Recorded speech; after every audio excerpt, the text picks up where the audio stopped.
understating Michael. Okay. Today, I am continuing my lecture series on psychedelic neuroscience.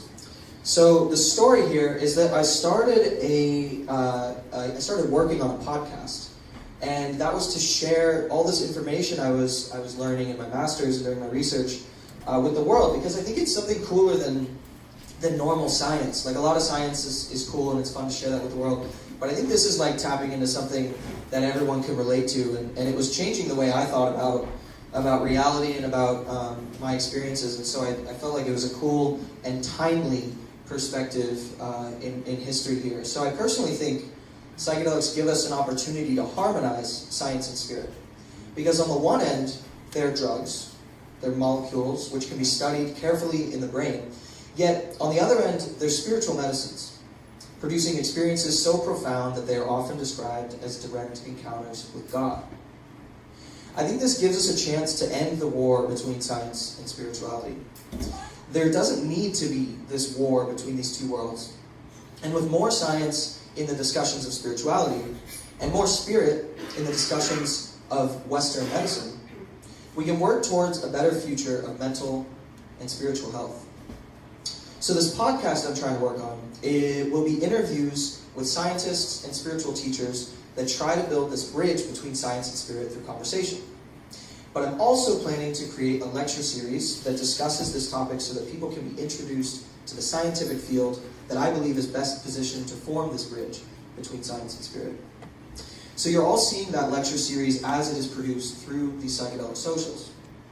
You've had a lot of lectures today, and so I want to refresh everyone's brain chemistry before we dive into today's lecture. So I'm going to invite you to participate in a guided meditation, and it's going to be influenced by science. But before we go into that, I forgot that I have to make an announcement. I hate to do this, but I'm going to ask you all for money. So this event is not free to organize. It's like so much comes together to put this on for you guys. And it's really, really fun for me, and I'm doing it as sort of like a volunteer project. But like at the end of the day, I kind of need a job. I'm just like hermiting off my parents right now. And there's no money really going into this. There were very low ticket prices, and I would love to keep those ticket prices low so that we can maintain this accepting and welcoming community. And the only way we really can do that is if you donate. So we're passing around a QR code. It'll go around during this lecture. And if you want to support this community and what's going on, it really would mean a lot for you to donate wherever you can. So thank you. Okay. Now it's time to participate in a guided meditation that is influenced by science. So I'm going to ask everyone to close their eyes. And the QR codes can pause for now. I realize that was bad timing. Sorry. Everyone can close their eyes, and we'll take some deep breaths together. So inhale, 2, 3, 4. Exhale, 2, 3, 4. Inhale, 2, 3, 4. Exhale, 2, 3, 4. Inhale, and continue to do this process while I try and describe to you through science what's going on in your body. So continue this breath, and I'm going to give you a visualization to walk through. Oxygen from the room around you is entering your lungs, being pulled inside of the alveoli and loaded into hemoglobin proteins within your red blood cells. The pocket inside the hemoglobin protein that holds that oxygen in place requires the unique electric charge of an iron atom. This iron atom has a deeper story, because iron is only produced in the presence of energy so massive, we only see it produced in the explosion of a star. Long ago, this explosion produced an iron atom that now sits in one of your hemoglobin proteins, holding that oxygen in place while it is transported throughout the body to each of your starving cells. Once delivered to one of the 37 trillion active cells in your body, this oxygen is dropped off so the cell can use it to crack open a glucose molecule, releasing the energy necessary for the infinitely complex functions of the various cells it was delivered to. One of these cell types are neurons. This energy is used within your neurons to produce electrical activity. The unique arrangements of this activity are like computations, processing the information of the senses, converting the vibrating air of my voice into patterns of activity that represent each word. Words that you've heard before, and perhaps pictures in your head that have been wired to those words. These patterns are artfully combined from each of the five senses, as well as from the internal memories of past experience, to form the unified experience that is your consciousness. Notice how the change in breathing is changing these sensations. Notice the calming effect that this oxygen has on you, which started as something other than you, but is now very much a part of you. That oxygen which started in the room, then was taken into your lungs, loaded to hemoglobin, transported through the heart and through the body, used to crack open an energy-dense sugar, and releasing energy that you can feel throughout your body thanks to the neurons that are using that energy to produce your experience. Your experience is a product of your nervous system, and your nervous system is a product of the environment. Take a few more breaths together to appreciate this reality.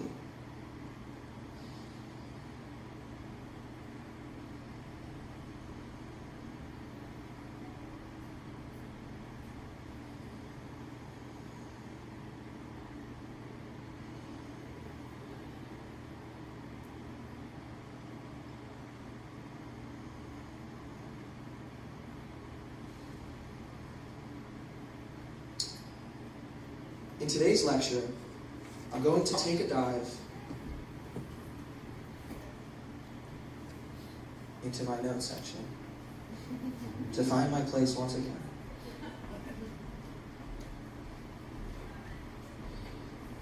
Today, in our lecture, we're going to take a dive into the psychedelic molecule. Not so unlike oxygen, in the sense that it is a tiny molecule in this soupy environment of chemistry, which enters the body and works on your nervous system to impact your experience. Today, we will discuss the psychedelic molecule behind the mysterious experience that they produce. The molecule behind the mystery. So, I said this is a lecture series, and so I'm going to start by summarizing the previous lecture, which was on brain entropy. And I feel sort of bad that I started this whole lecture series with such a complex topic, but I want people to know that you don't need to know everything about brain entropy to understand the main theme of the last talk, which is that the brain is extremely complex, and it's really hard to understand. And we have to be creative as neuroscientists when we're trying to ask questions about the brain. I gave the example, or sort of an analogy, that neuroscientists are observers outside of a sports stadium. We're someone walking by, and we can hear the cheers of the crowd, but we don't actually know what game is being played inside the stadium. And this is the fundamental perspective of neuroscientists, because we can't be inside the brain. We're the brain, studying the brain through the senses from the outside, and it's really, really beautiful. But what you need to know about entropy is that it's a creative way neuroscientists have come up with to quantify the complexity of this crowd, which infers the complexity of the game. So if the crowd is repetitive and every 5 minutes you hear a cheer, we can infer that the game inside the stadium is not very complicated. But if the crowd is cheering and booing and flying all over the place, we can say that there's a lot going on in high complexity within this brain, or within the stadium. Now, to take this into neuroscience, we measure the electrical currents on the surface of the scalp, and this is called EEG. And we found in last lecture, I told you that these brainwaves are extremely simple and repetitive when we're sleeping. They are more complex when we're dreaming. even more complex when we're awake. And most science on brain entropy finds that it's hard to push past this regular waking state. Some activities and some fatigue can change the way that the brain is as far as complexity. But what's really, really interesting is that we found that on psychedelics, people are able to push this brain past that regular waking complexity. But what does this mean? Is this a good thing? So it's important for us to look deeper into this finding. Does it mean that we're more conscious? Are we enlightened? Are we more awake? If it increases in complexity as we become more awake, does that mean we're more awake on psychedelics? Or does it just mean that the regular patterns that are important for brain activity are actually scrambled by psychedelics, and this is maybe a bad thing? And so I think it's important to note that it's maybe not good, maybe not bad, but it's also important to note that we don't have a firm conclusion on what this brain entropy means. And to try and answer some of that and piece together a complete story of psychedelics, today we're going to go inside of the stadium. But rather than watch the game, because we're not allowed to watch the game, we're going to interview the players. This player is a neuron. So neurons are the fundamental building blocks of your nervous system, and as we learned a second ago during the meditation, of your fundamental experience. And so what are these neurons going to teach us today?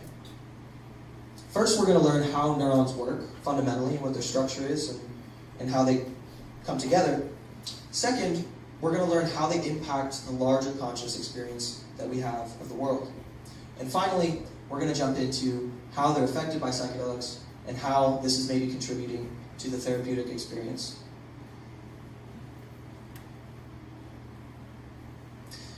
As we learned earlier during the meditation, you are the product of your nervous system interacting with the environment. Neurons exist throughout the body in a complex network that actually has perhaps 100 times more neurons than there are people on the planet. These neurons respond to each other and the environment to generate your experience of reality. And so when people say that science is reductive, I kind of get twisted inside, because we will never understand this, and we know this as scientists. To me, science expands on the world. It does not reduce it. And if you allow increasing interpretations of the reality that we experience to exist, how can that reduce reality? It's only reduced when you try and block out other people's ideas. And that process is really important to have an open discussion about.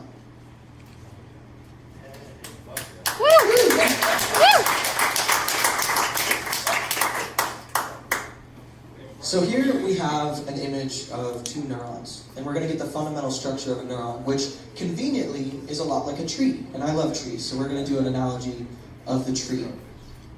Here we see in the orange cell, that big bulging spot, that's the cell body. That has all of the DNA and the organelles of the neuron. Attached to that are dendrites. These are the roots of the tree. They pull up nutrients from the other neurons around them and combine that information and send it up through the trunk of the tree, the axon, and out the branches of the tree into a neighboring neuron's dendrites. This is the fundamental process of how information is communicated throughout the brain. And it creates a network of information like a forest sharing nutrients. And it averages about 15,000 connections per neuron, which is really something. And just like a forest, which has a diverse set of trees, there are different types of neurons in the brain which fit into different systems. These different subsystems provide different functions. Some modulate stress, others pursue goals, others deal with pain, and so on. And these different subsystems speak different languages.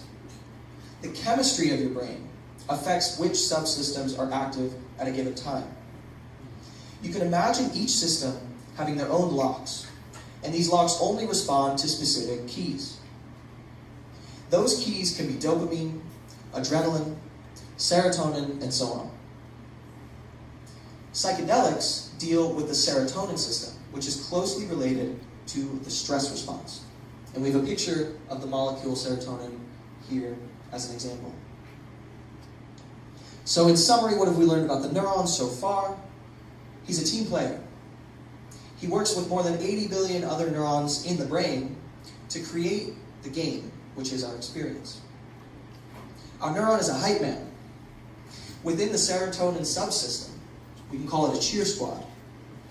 He is responsible for modulating the team's behavior based on how okay the team is, how well the team's game plan is going. Psychedelics activate, as Tom said earlier, the 5-HT2A receptor. 5-HT stands for 5-hydroxytryptamine, which is the fancy name for serotonin. So the serotonin 2A receptor is normally activated by serotonin. But there are actually 14 serotonin receptor subtypes, all responding to serotonin in different settings with different roles. Psychedelics primarily act through subtype 2A. And we know this because when we block serotonin 2A receptors with another molecule that fits perfectly in that little receptor, but it doesn't unlock that receptor. We're basically jamming the lock. And then we give people psychedelics, various psychedelics that are known and loved. We call them classic psychedelics. LSD, psilocybin, DMT, and mescaline no longer produce their effects. Now, this doesn't mean that the 2A receptor is the only thing that's responsible for your psychedelic experience, but it does mean that it is very important and perhaps necessary for that experience. Here we have a structure of that 5-HT2A receptor on the left, and inside on the right we have the psilocybin molecule, which if you look closely and sort of shift it up, we see that it really strongly resembles that serotonin molecule. And so we can start to see this fundamental shape of how psychedelics activate this receptor. And this, I want to emphasize, is a really profound finding. To be able to run into this receptor and study now the downstream system, which is incredibly complex. This is not reducing psychedelics to the 5-HT2A receptor. This is giving us a route to study one of the more important areas for us to find a rich sense of understanding of how these drugs work. And to me, that's really fun. I sometimes, for fun, call this receptor the God button.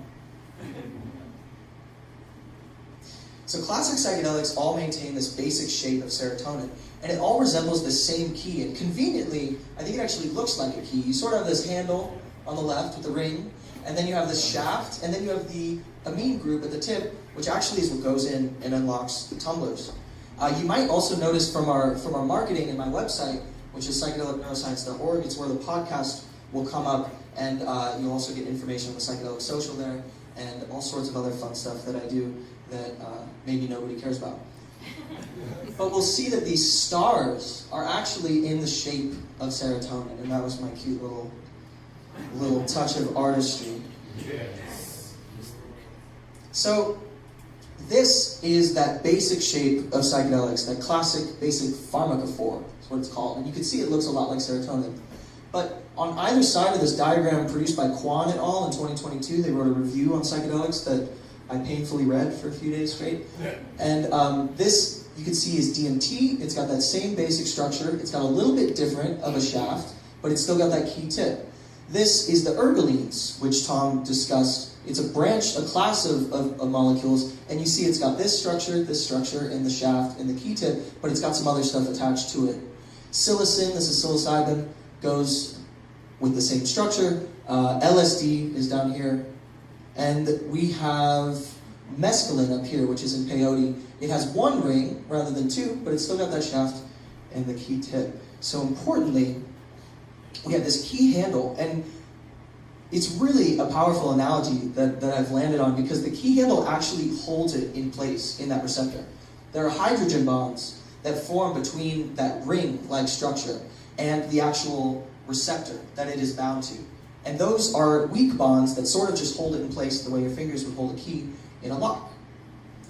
The shaft extends into the receptor, and it has to be the right length. If it's too short, it doesn't activate the receptor. That's like that ketanserin molecule that I told you helped us discover the 5-HT2A receptor is valuable. If it's too long, it still binds, it still unlocks it, but it doesn't last as long. It doesn't do the same things because when the handle sticks out, it's not able to hold on to that receptor and produce the same potency. finally, we have this key tip, which actually turns the tumblers inside the receptor. This amine group forms a salt bridge with an aspartate residue. And that all activates downstream effects of the receptor. It sends other molecules throughout the cell. It changes the activity of the cell, all to produce this downstream effect of psychedelics experience. But what is the natural role of the serotonin 2A system? What causes our hype man to activate this specific psychedelic response? And what is his role in that response? What does he actually do to the other neurons in the brain? Importantly, drugs work by pushing and pulling on the natural levers of the nervous system. They don't do anything that your brain fundamentally can't do. They just concentrate something that it already has. And so the question is, what does this 2A subsystem do naturally? And scientists think that the 2A subsystem might be responsible for a unique kind of stress response. I told you that the serotonin system is involved in stress. And psychedelics might be part of this unique stress response. And we think that it kicks in when someone is at a crossroads in life. When someone is going through a great change, and the previous world that they knew is no longer, and they are forced to step into something completely different. This can be positive or negative. It can be a disaster where your entire civilization is destroyed, or simply you got broken up with by your girlfriend. It can also be positive. You could fall in love with someone and find something new that you so desire, to the point where you forget everything you ever were and dive into something that is new and you can tell is a direction you're going to go in the future. But importantly, we think that this natural response is a part of your regular brain chemistry. It is only rarely activated. And what psychedelics do is tap into this natural response and sort of facilitate it by force. So to go through that great change, we have to have neuroplasticity. We have to have the structures that hold the models in our brain to actually change and adapt to the new world we're entering.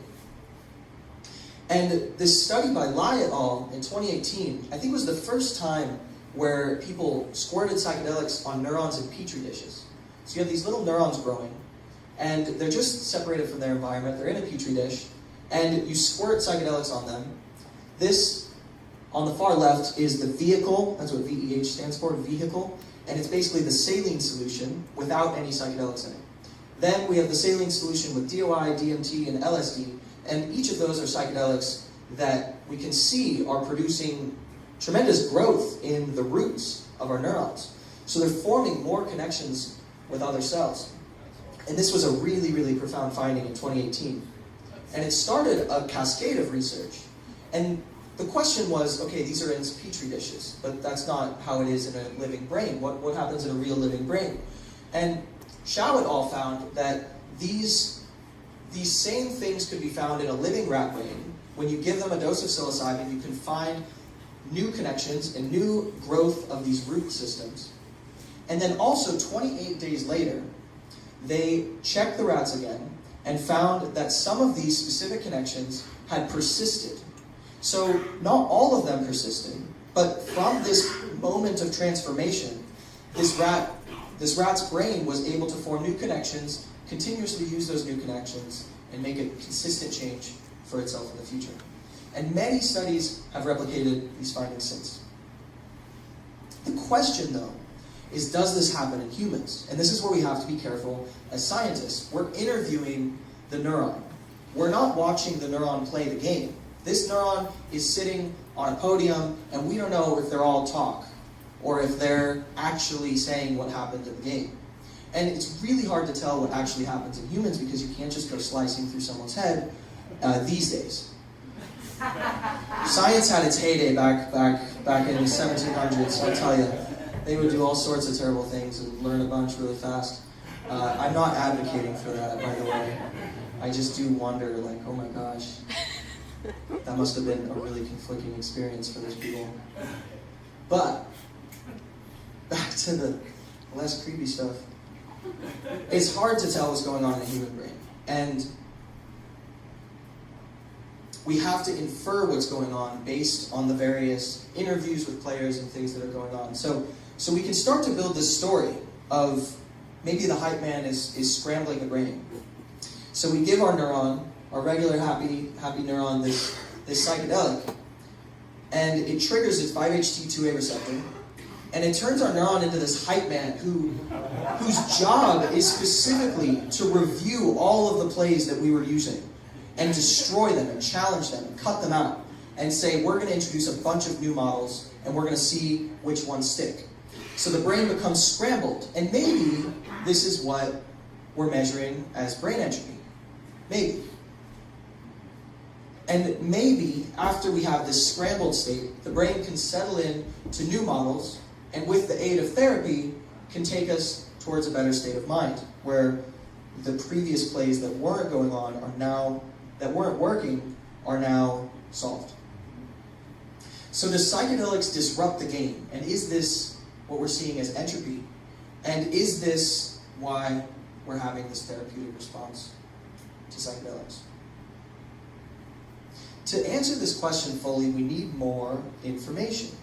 We need more than just the molecule, and we need more than outside the stadium. So combining the interviews with the entropy of the crowd has helped us build the story.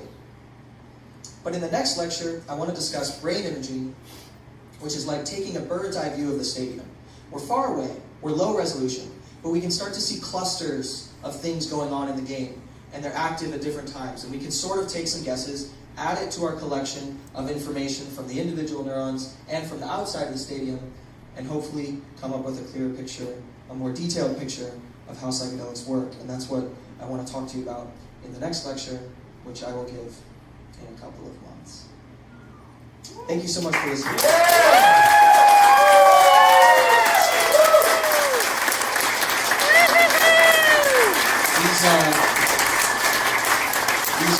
These are all my references.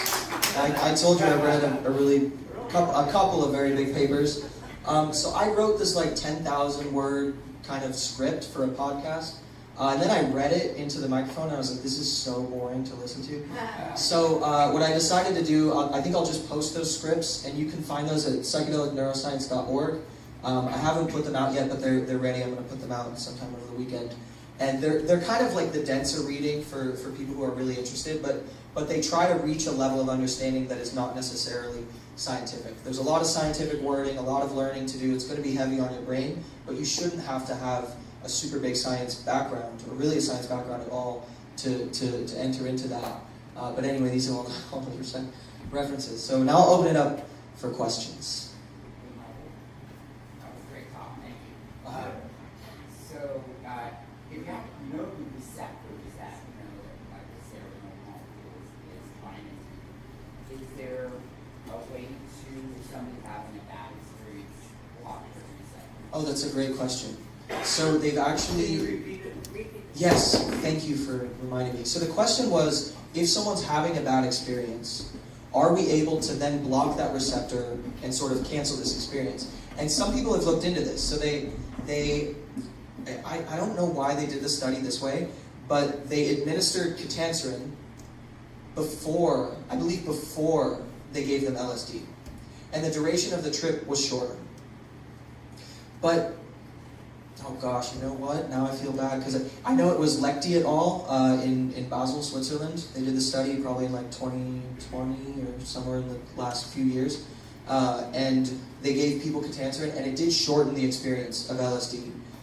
Which maybe infers that it could be used as a way to block. And I think they might have actually administered it after. I'm not super sure on that. But they did do this, and so it's kind of like, the first pilot study has been done, and it's this really big question that would be powerful, is to be able to... Right now, the method is to just shoot someone up with a ton of benzodiazepines.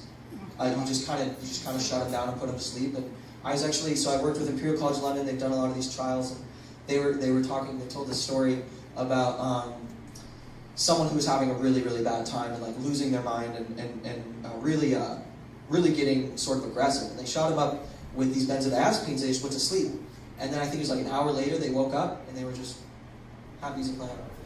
But they were able to remember the experience. They said like they said Robin Carhart Harris had turned into a wolf, and they had this sort of like crazy experience perceiving. I don't know. Yeah, it was cool. I think it's a good example of like, this is a fragile experience, but at the same time, it can equally be saved because it's so fragile. So it's great. It kind of shows that you can, through neuroscience, create a positive experience. yeah, right. Yeah. Right, that's really big that we can, through neuroscience, create a more positive experience for people and do a lot to improve the therapy. Because sometimes neuroscientists just talk to each other and it never actually helps anyone, and it drives me nuts. Tom? So two things. One, I told you psychedelics and werewolfism don't get it. The other thing I wanted to ask you was, are you familiar with Thomas Ray's work at all? I don't think so. I would love Or, is that Will? Is that. yeah, that's that guy. Great, yeah. I am somewhat familiar. Oh, okay, cool. Then my other thing was, that was in that question. With, to this gentleman's point earlier, with, as far as blocking psychedelics, like something, in the 50s and 60s, they used Thorazine. What would that have the same sort of benzo effect, or does that actually block it, or what? I think that's a benzodiazepine, right? Yeah. Medical doctor, Mr. over there. Great, yeah, that's a benzodiazepine, so same sort of thing. You're just kind of shutting people down. Okay, just shut it down. Yeah, just shut it all down, which is really cool that works, honestly. Like, just a little nap can reset your emotions in such a powerful way, and then you have a chance to really, like, you still remember the thing and you can still work on it. It's just like, whoa, we went a little too far. Let's take a pause. You had a question from the beginning, so. Just to redirect, you had mentioned this during the talk with the therapist, whose name I forget right now. Hat. But you had talked about how in people's minds they have a certain wiring for their serotonin receptors, and then that may be linked to how high you can get or how sensitive you are. What do you think about people who maybe needed a large dose at one point in their life, but now when they take a very minute dose, have more intense experiences off of less? Do you think this is due to neuroplasticity and shifting of the serotonin receptors as we shift our brains? What is your, I think that's a really good question. I would guess that it's not on the receptor level, that it's more on the connection level. It's kind of like everyone's so used to the hype man coming in and doing his thing that all they have to do is see that the hype man is in crazy mode, and they just immediately respond. And so in a more mechanical sense, you have all these neurons that are triggered by psychedelics, and the actual pathways that the hype man is projecting to are strengthened. So it's like the hype man is getting all these reps and getting stronger, and it's able to have a more rapid influence on people. And I think that this kind of plays into the whole thing of psychedelics making people more sensitive and making their stress response perhaps more sensitive in general. And I think that's a really, really, really important thing that is not talked about a lot. We're kind of on the uphill of the psychedelic hype bubble, and everyone said they were terrible back in the day, and there's all this propaganda against it. Now everyone's like, no, that's totally false. Psychedelics are perfect, they're great, and it's not necessarily true, and we have to be really careful. And I think one of the important things to keep in mind is this point that psychedelics kind of open you up emotionally, and a lot of people don't want that. A lot of people don't want to be connected to the thing that makes them depressed. They'd rather suppress it the rest of their lives. And that sounds really dark and weird for a lot of us, but if they're suppressing it successfully and they're raising a family, like, they don't have time to let this thing bubble up and come out, because it'll really uproot the things that are going on. So yeah, it's a really good point. Oh gosh, I want to hear Will's question. So I was super curious about, this is like a little deeper receptor pharmacology talk, but do you know the difference between, is this like lock and key mechanism that you're talking about, the reason why the TMA series that Shulgin came up with, where he just extends the alkyl chain coming off the ends of mescaline, is that why it stopped working at a certain point? Oh, because the shaft was too long? Yeah. Could be, yeah. Yeah, that's really interesting. Like, maybe it's jammed as it's moving around the cell. So for people who didn't hear, Will's asking if, so Alexander Shulgin, who is a fantastic chemist in the 50s? Throughout the 20th century. Throughout the 20th century. Very influential. He created most of the psychedelics that were created and diversified from them. Over 200 molecules he synthesized. And these have made a big impact on research because he's able to see, oh, I tweaked this one little thing in that fundamental key shape, and that creates this downstream effect. And he wrote his thing down. He was kind of just this crazy guy. He had a group of friends, like 8 people, and he would create a new drug. He would test it at a very low dose and slowly work his way in. And then he would have all his friends come over for an event, and all 8 people would trip and write very, very detailed and methodical reports on the experience. As well as answer a few questionnaires, basics. And he wrote a couple of books, P-Call and T-Call, which describe these endeavors. Anyway, he extended this shaft of mescaline until it slowly eventually stopped working, and Will was wondering if that's why, if the shaft was too long, and I think that's a great assumption. Now we're all caught up. Yeah. Thank you. Yes? Okay, so I don't have a lot of experience with psychedelics, and I don't mean to make it about me, but my question is, It's okay, it can be about you. okay, so I'm a big chicken, and I want to taste mushrooms, but I also, my brain's a little, right? So I'm wondering what the mechanism is behind people getting negative outcomes, because that must happen sometimes, right? Of course, yeah. So Pat earlier mentioned like there's no such thing as a bad trip. And I do also firmly believe that. Psychedelics have been talked about as this super placebo, and what they mean by that is whatever you believe is happening is going to happen more extremely. And so you have this weird ability to with your belief, follow through in a positive way and enjoy the experience. But at the same time, when you get yourself in that situation, you don't know if you're truly going to believe what's going on. And so I wish I could tell you that you're going to be fine, you're going to be safe, but you are taking that leap, and that is exactly what is beautiful about what's happening here, is it's real. Actually, I was thinking more from a neuroscience perspective. Uh-huh. Like, some people have... Like predispositions for... Like, if you are, say, pro-schizophrenia. So they've actually shown that negative trips, like bad experiences of the trips, are associated with downstream problems such as hyperactive persisting perception disorder, which is you continue to see hallucinations after the psychedelic experience, and these are associated with negative experiences. Whereas if you have positive experiences, you don't seem to produce those. And so while I did speak to the experience of it, it is tethered to what actually happens. And I think that that's a really important point with psychedelics is we want science to answer all the things, and it can answer a lot of stuff, and it's really, really cool. But also, at the end of the day, they harmonize with spirit because you can't take spirit out of the discussion, and you can't take belief out of the discussion and the psychology of the person out of the discussion. But to be able to speak to that, I know that with history of schizophrenia and bipolar, you have an increased chance of maybe unlocking some of that. And for that reason, they've taken those people out of all of the studies. So we don't know is what that means. We've played it safe because scientists don't want to do anything that's dangerous, it's unethical, we don't want anything bad to happen. And so we haven't studied that. But then there's these people who have bipolar who say it cured them. And so you have these different stories that emerge around the field, but no one's been able to do a specific clinical trial on this with people who are going through that. And so it's just one of the things we're looking into. Yeah. Thank you. Yeah, thank you. Yes? Garrett? Yeah.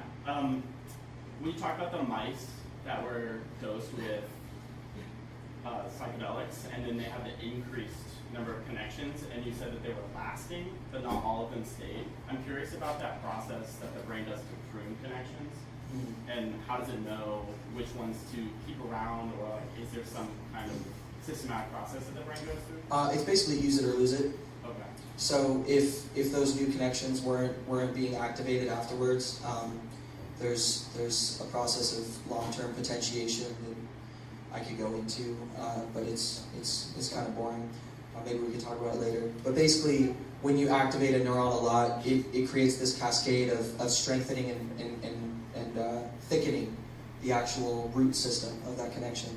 And so when you have all of these new connections, I think actually they found that when psychedelics go through this formation of new connections, it's not that they upregulate the rate at which connections are formed, they just downregulate the rate at which they're pruned.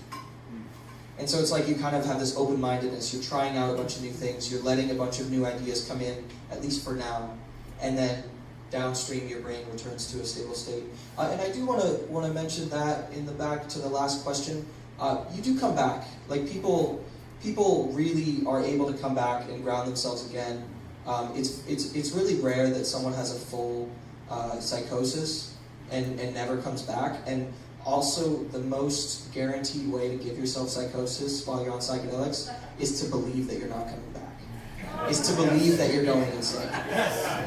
But if you, and this is why, yeah, this is why it's so powerful to have the Oregon situation where we have someone sitting there with you, because it's just a hard grounding reminder that you're not going to die.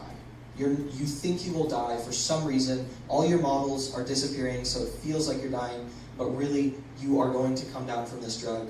I can guarantee it. It's just the same response everyone has, which is thinking that it's something terrible is happening. Yes. Sorry, am I allowed to ask one question? Sure. It's just Why not? What time is Such it? a great conversation. Yeah, it's fun. Okay, sir. So as far as like the whole idea between whether we call it a good trip or a challenging experience, doesn't matter. Whatever that thing is it possible, and I know this is straying outside of neuroscience, but is it possible that because these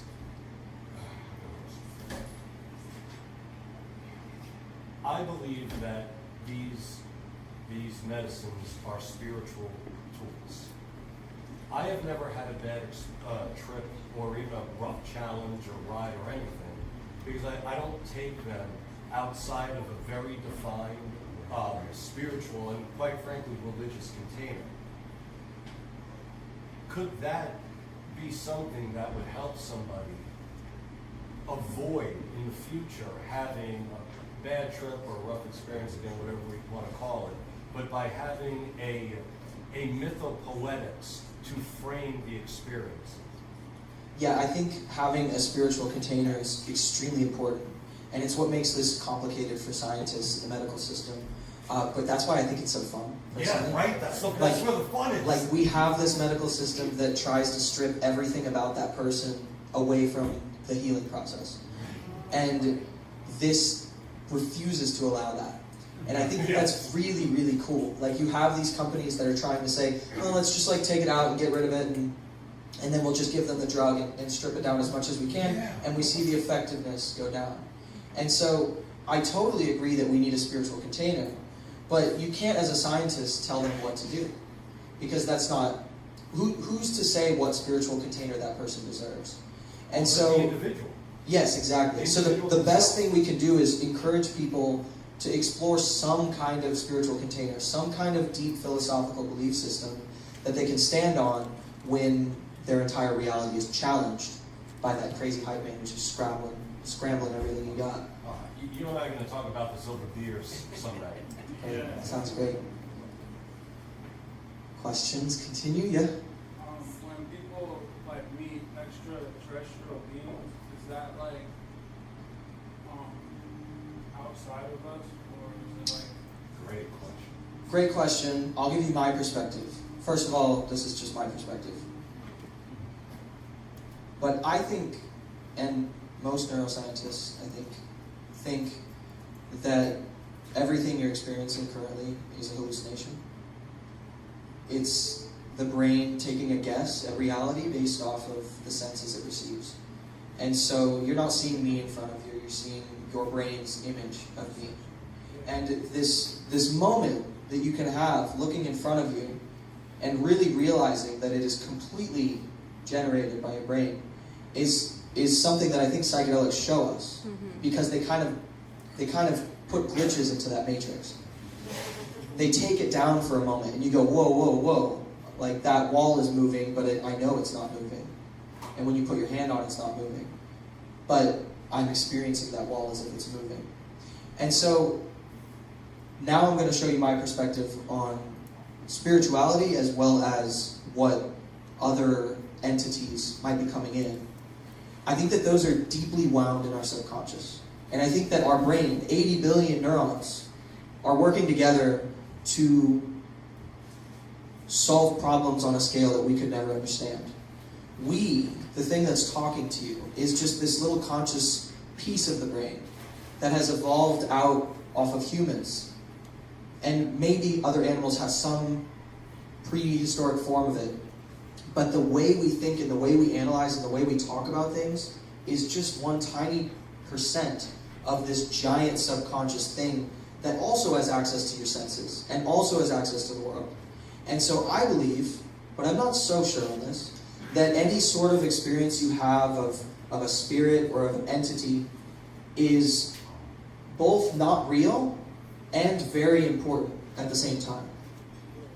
Because these things are coming from somewhere inside of you, and you shouldn't just ignore them and write them off as like some vanishing ghost in your mind. It's something that has emerged from a deep intellectual process that has been matured over thousands of years, billions of years of evolution. And so those hallucinations should be paid attention to, but we shouldn't ask too deeply about whether they're real or not. We should just ask ourselves why our brain brought that up to us and what it might mean for us, and how we want to interpret that is totally up to us. So, it's like there's like new, in the past 10 years, neuroscience has come to like new conclusions, you know, and one of them being that you can strengthen the, gray matter within the brain. I don't know if you talked about gray matter, but that's like. So the cell bodies, Right. that chunk that has all the DNA in it, and organelles, that's the gray matter. And then all the branches, those are the white matter. And they say you can do it with meditation, which is a spiritual. I mean, it's not. It's like working out your brain. Meditation is like lifting weights for your brain. Right. I mean, I do. Yeah, I dance and I meditate. Yeah. Dance, like that's. I close my eyes and I'm like not there sometimes. So yeah. I feel beautiful.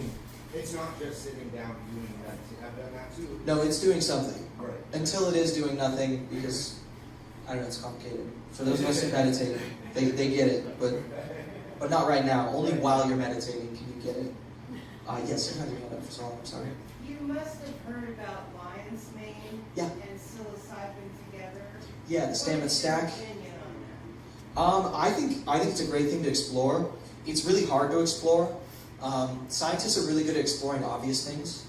So when there's really subtle things about like the way that multiple molecules are interacting with each other, and maybe it produced this, and maybe because you had a lemon for breakfast, it also did this. It's like those are tilting things in little subtle ways that are real, probably, but we can't really find that with statistical mapping of a system, because on lion's mane.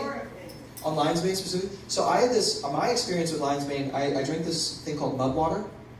It's a mixture of lion's mane, cordyceps, chaga, chai, all sorts of mushroom supplements in one little mixture. And it's like a coffee alternative. And I'm pretty sure lion's mane is the thing I was feeling. But I would feel a very unique accentuation of my focus. And it wasn't the type of unique focus that caffeine gave me. It would just kind of allow me to settle in on what I was looking at and kind of have this focus, this calmness on it. But then I had this really weird thing. So I used to have like tics when I was younger, like kind of like maybe a subtle, super subtle version of Tourette's. I'd like blink a lot and kind of have, it basically would feel like a tension in a muscle, and I would just want to like wiggle it out. And those started to form around my forehead, around my eyes, when I would take this lion's mane mud water.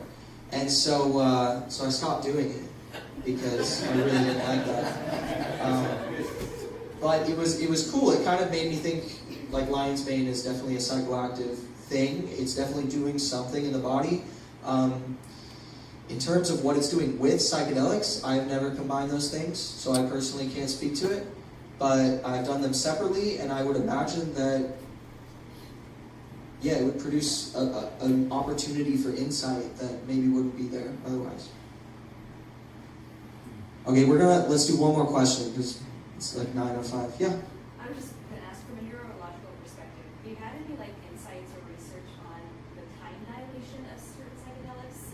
For example, DMT is a really short given experience, but yet from the internal perspective it goes on for yeah.